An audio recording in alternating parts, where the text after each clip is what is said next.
La República Popular China comunicó el 31 de diciembre de 2019 la existencia de varios casos de neumonía de origen desconocido en la ciudad de Wuhan. Los afectados estaban aparentemente vinculados con un mercado de dicha ciudad, donde habitan alrededor de 11 millones de personas. Posteriormente, se determinó que los síntomas estaban causados por un nuevo coronavirus. Días más tarde, se informó que el patógeno podía transmitirse entre personas. El 12 de enero de 2020, China hizo pública la secuencia genética del coronavirus causante de las neumonías, el SARS-CoV-2, en ese momento de origen desconocido. Los científicos tomaron como base la sintomatología del síndrome respiratorio agudo grave y del síndrome respiratorio de Oriente Medio, SARS y MERS por sus siglas en inglés respectivamente.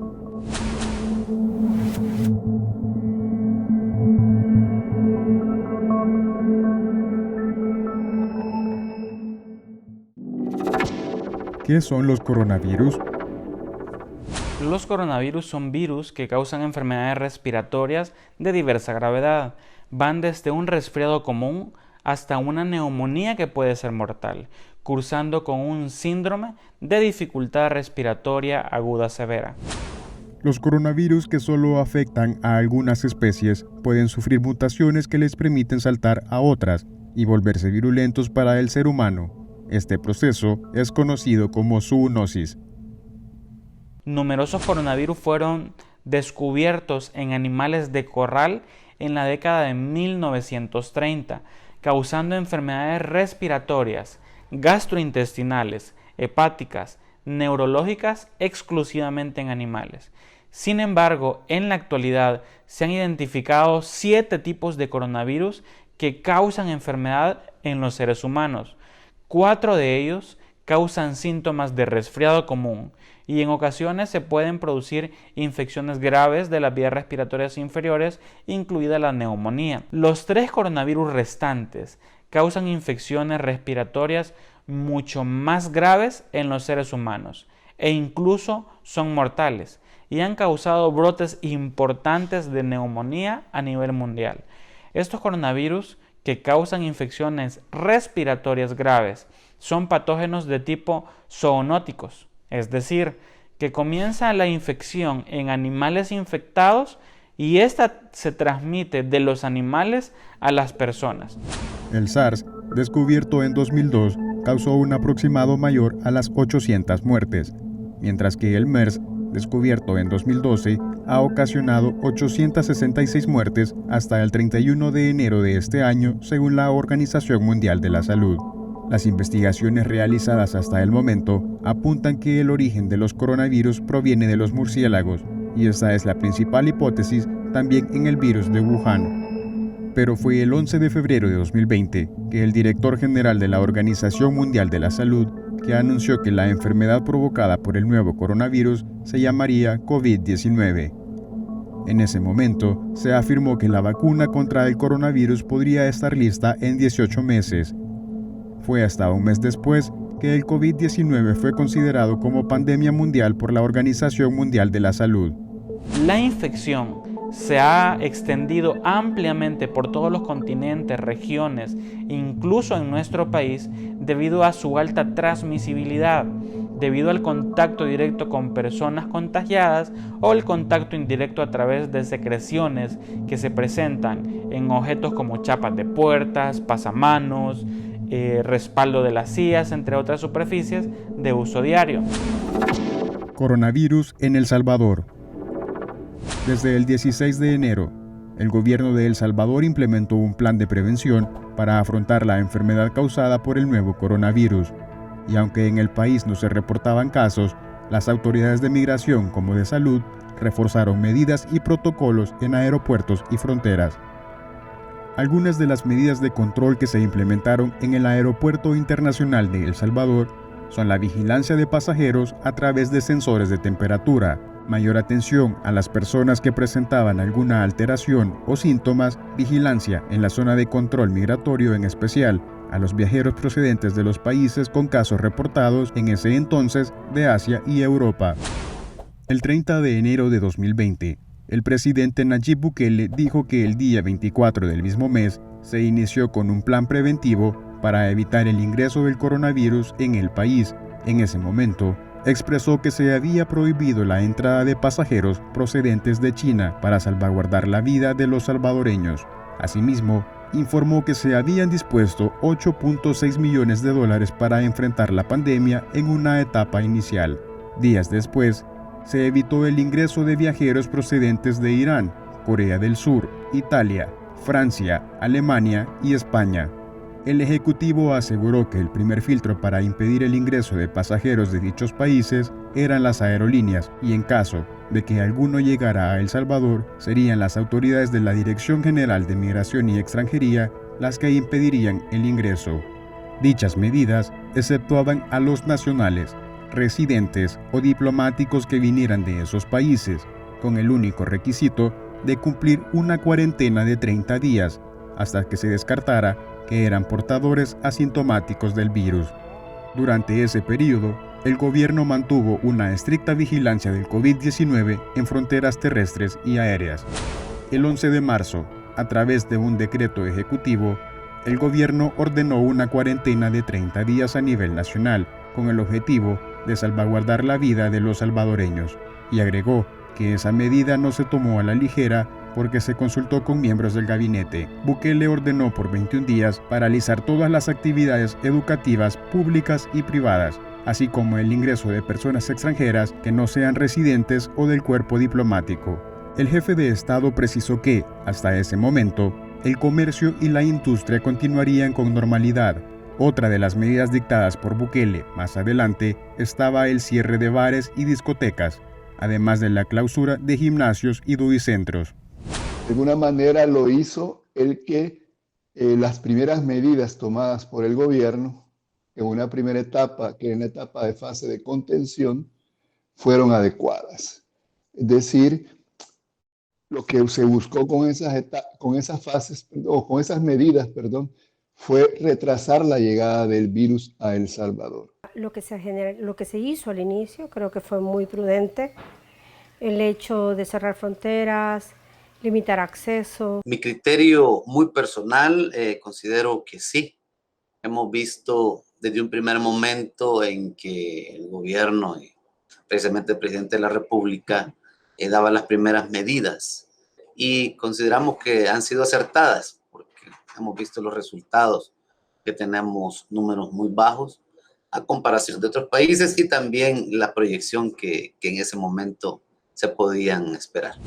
El 15 de marzo, Bukele encargó a los ministerios de Salud y de Obras Públicas la adecuación de las instalaciones del Centro de Ferias y Convenciones, CIFCO, para convertirlo en el primer gran hospital temporal especializado para tratar futuros pacientes con COVID-19. Según dijo en su momento, sería el más grande de Latinoamérica. Sin embargo, días más tarde, los ministros antes mencionados junto al presidente de CIFCO anunciaron en una conferencia de prensa que la construcción del centro de salud provisional estaría listo en 75 días. A la fecha, no se observa mayor avance en la construcción del proyecto.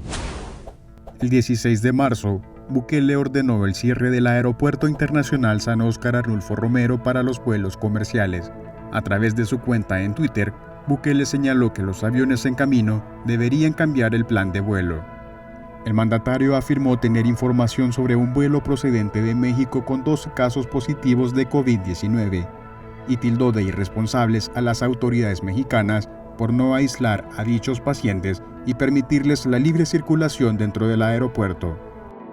Ante esto, la aerolínea Avianca aseguró que el vuelo que provenía de México con destino final a El Salvador no había sido abordado y que posteriormente fue cancelado. Después de haber hecho lo que era la restricción de entradas y todo lo que nosotros hemos conocido por los medios, creo que hizo falta una estrategia que permitiera hacer una mejor selección de las personas que venían, de los países que venían, de las fechas que venían. Y prueba de esa dificultad y de ese error es que tenemos ahora que la mayor cantidad o los principales afectados están siendo de los centros de cuarentena. Por otro lado, la Asamblea Legislativa aprobó 2 decretos frente a la pandemia mundial por el coronavirus. El 14 de marzo, en la madrugada, los diputados aprobaron con 84 votos la declaratoria de estado de emergencia nacional en todo el territorio de la República, solicitado por el gobierno por un periodo de 30 días, establecido en el decreto legislativo número 593. Creo yo de que el decreto de emergencia era lo suficientemente robusto para darle el marco jurídico al Ejecutivo para manejar y educar a la población de lo que significaba la pandemia del COVID-19. Horas más tarde, con 57 votos se aprobó la Ley de Restricción Temporal de Derechos Constitucionales Concretos para atender la pandemia del COVID-19, donde se restringió el derecho a la libertad de tránsito, reunión pacífica y a no ser obligado a cambiar de domicilio. Dicha ley estaba contemplada en el Decreto Legislativo número 594 y, a diferencia del anterior, fue aprobada por un periodo de 15 días. En el país considero que como no habíamos vivido una situación de esa naturaleza y había muchas personas en que, a pesar de las noticias internacionales, no creían la gravedad del problema, cuando podemos ver en países poderosamente económicos que no podían detener ese problema de la pandemia, creo que da la razón suficiente como para que acá en el país se hayan tomado esas medidas. Nosotros realmente hay que aceptar que nuestra cultura es de muchas veces no hacer caso o de irrespetar las reglas. El presidente ocupó una frase que no se me olvida y que decía, hay gente que la quiere llevar de viva, decía él. Entonces, yo creo que hay mucha gente que en realidad quiere quebrantar las reglas sin ponerse a pensar que un hecho de esa naturaleza pone en riesgo la vida de muchas personas. Eso era una de las cosas que nosotros como diputados discutíamos. O sea, nosotros somos un país con una democracia vulnerable. Sabemos de que es un país donde tiene nada más 25 años posterior a la guerra y todavía estamos en el fortalecimiento de instituciones que velan por los derechos humanos. En ese sentido, no considerábamos que la pérdida de derechos constitucionales a los salvadoreños fuese necesario. Y bueno, eso nos dio la razón. El caso cero. El presidente Nayib Bukele confirmó el miércoles 18 de marzo en cadena nacional de radio y televisión la detección del primer caso de COVID-19 en el país. Se trató de una persona sin identificar que demostró síntomas de coronavirus en el Hospital Nacional General Arturo Morales, del municipio fronterizo de Metapán al occidente del país. La confirmación del primer caso se dio el mismo día que el Gabinete Especial de Crisis anunciara un plan de respuesta y alivio económico para aminorar el impacto que provocaría la pandemia en la población afectada de manera directa.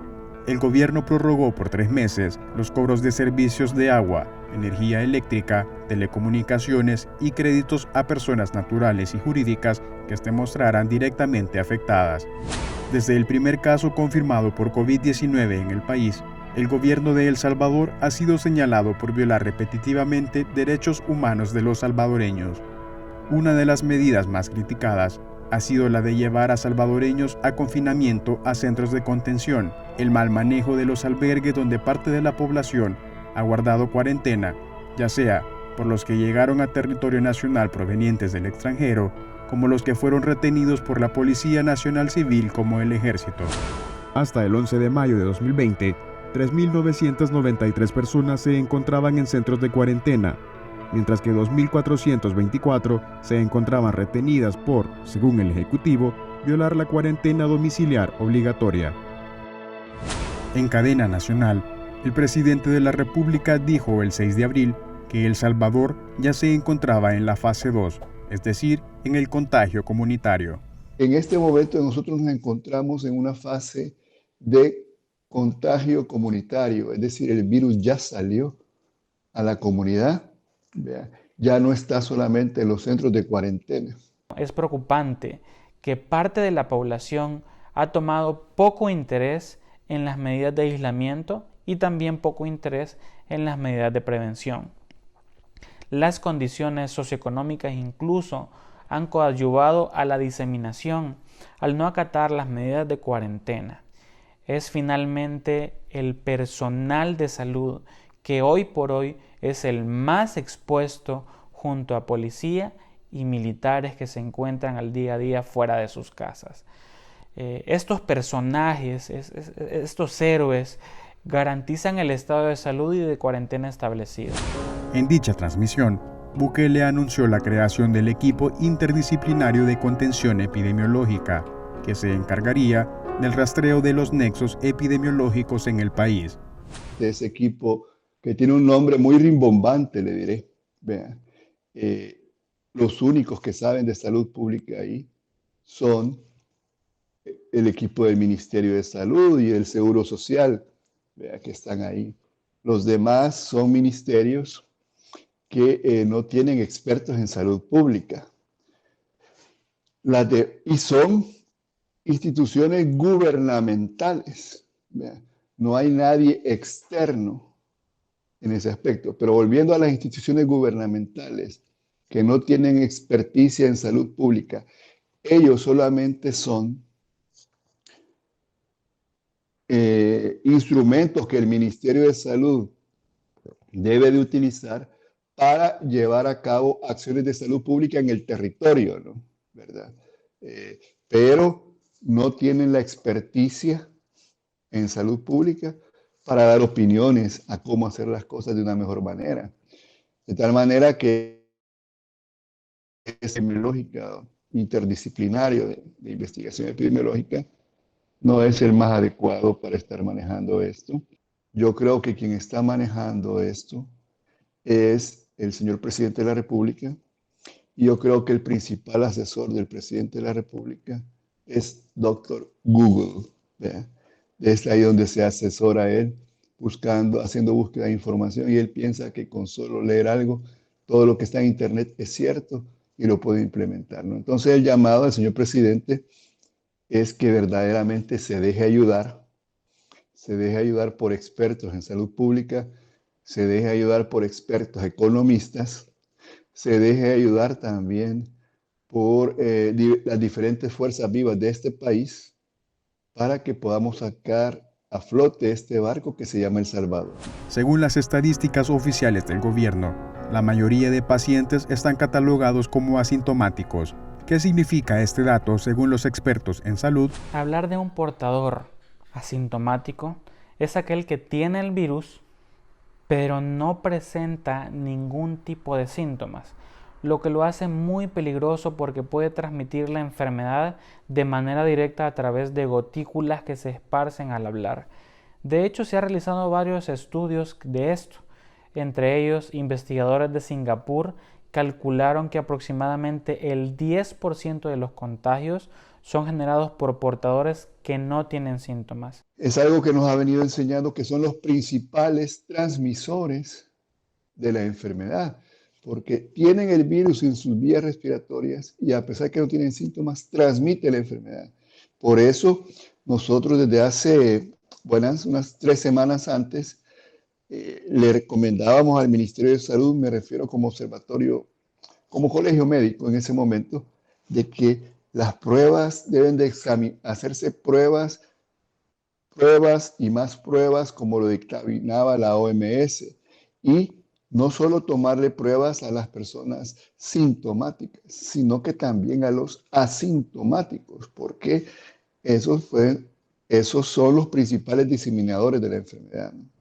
Hasta el 10 de mayo, El Salvador contaba con 616 casos activos. 325 personas fueron reportadas como recuperadas, mientras que 17 reportaron como fallecidos, para un total de 958 casos confirmados. De estos, el 84.43% de los casos han sido contagiados a nivel local, mientras que el 12.21% fueron provenientes de personas que ingresaron del extranjero, es decir, importados. De la cantidad de casos activos, 82 de cada 100 pacientes son asintomáticos, es decir, que no muestran la sintomatología, pero son agentes transmisores del virus. El gobierno de Nayib Bukele también ha sido señalado por desobedecer las sentencias emitidas por la Sala de lo Constitucional de la Corte Suprema de Justicia, tanto a nivel nacional como internacional, por instituciones como la Corte Interamericana de Derechos Humanos y el Comité de la Cámara responsable de la legislación y supervisor de la política exterior de Estados Unidos, entre otros. Yo considero que el mandatario en este momento está haciendo mediáticamente sentir que él tiene el poder, ¿no? Pero que realmente está irrespetando todo lo que la Sala de lo Constitucional, que es el máximo ente para vigilar los poderes, cómo se están manejando las leyes en el país, vemos que están siendo violadas. Y pruebas de esto es que se ha pronunciado derechos humanos a nivel internacional, la comisionada de la ONU. El máximo Tribunal de Justicia de El Salvador ordenaba a la Presidencia de la República frenar con las detenciones y los confinamientos forzosos de quienes violaban la cuarentena decretada ante la pandemia del COVID-19, y es que muchos de los salvadoreños que habían sido retenidos sin motivo y justificación alguna presentaron recursos de habeas corpus. Sin embargo, a pesar de tener resoluciones a favor por parte de la Sala, el Ejecutivo las ignora, alegando que ninguna resolución está por encima del derecho constitucional a la vida y salud del pueblo salvadoreño. Yo creo que en cada órgano de Estado tiene prácticamente su propio rol, nadie debería de pasar sobre otro, pero cuando se siente que están tocando sus roles como órganos diferentes, pues obviamente no les parece y reaccionan. La Sala de lo Constitucional se pronunció y emitió una resolución en donde las retenciones que han habido no son realmente legales, tienen una base ilegal y es parte de lo que estamos viendo ahorita, la pérdida de derechos constitucionales a través de una actitud antojadiza del Ejecutivo. Yo creo que dentro de la crisis que hemos tenido a nivel nacional y de una o de otra manifestación que han habido en los diferentes órganos de Estado, creo que en el fondo se ha sabido manejar con los escasos recursos que el gobierno tiene. Creo que ha ido manejando la situación. Yo más veo una situación ahí entre el Ejecutivo y el Legislativo, no tanto así el órgano judicial, pero aquí el problema en la Asamblea Legislativa es de que el tema son intereses políticos. Muchos partidos sobreponen su interés partidario sobre el interés de la población, y yo creo que el presidente es un tema diferente, estando en la presidencia, y que tiene que velar por todos los ciudadanos. Aparecemos en un informe a nivel mundial en el cual somos el 7º país que ha implementado medidas que van en contra de los derechos humanos, valiéndose de una pandemia que tiene otra forma de abordarse y que de hecho en otros países no lo han utilizado como se ha utilizado aquí y han sido exitosas. Entre la madrugada del 4 y 5 de mayo de 2020, la Asamblea Legislativa aprobó con 56 votos la Ley de Regulación para el Aislamiento, Cuarentena, Observación y Vigilancia por COVID-19. Con dicha ley, se declaró a todo el territorio nacional como zona epidémica sujeta a control sanitario para combatir el daño y evitar la propagación del virus, por lo cual toda la población, según la ley, debería mantenerse en resguardo domiciliario. El 5 de mayo, en horas de la noche, el presidente Bukele anunció en cadena nacional sobre una cuarentena nueva, donde se incluyeron nuevas restricciones para la cuarentena domiciliar obligatoria, entre ellas la limitación a poder realizar compras en supermercados según el último número del documento único de identidad, así como también la prohibición de pasar de un municipio a otro dentro del área metropolitana de San Salvador. Dicha cuarentena entró en vigencia el pasado 7 de mayo. Si no lavamos nuestras manos adecuadamente o no nos desinfectamos con alcohol gel, corremos el riesgo de infectarnos. Tener paciencia, porque hay ya mucha desesperación y es comprensible. Guardar las medidas que nos dictan las autoridades de salud, que son las que nos van a cuidar prácticamente de un contagio. Y ya está muy comprobado que el distanciamiento social es muy importante. Y el gobierno de la República, desde lo que es el presidente de la República hasta los personeros del ministerio, decirles que debemos de ser responsables, que nos dejemos ayudar, que hay una serie de profesionales del área médica y por supuesto creo yo que economistas que están con la disposición de sacar adelante a El Salvador.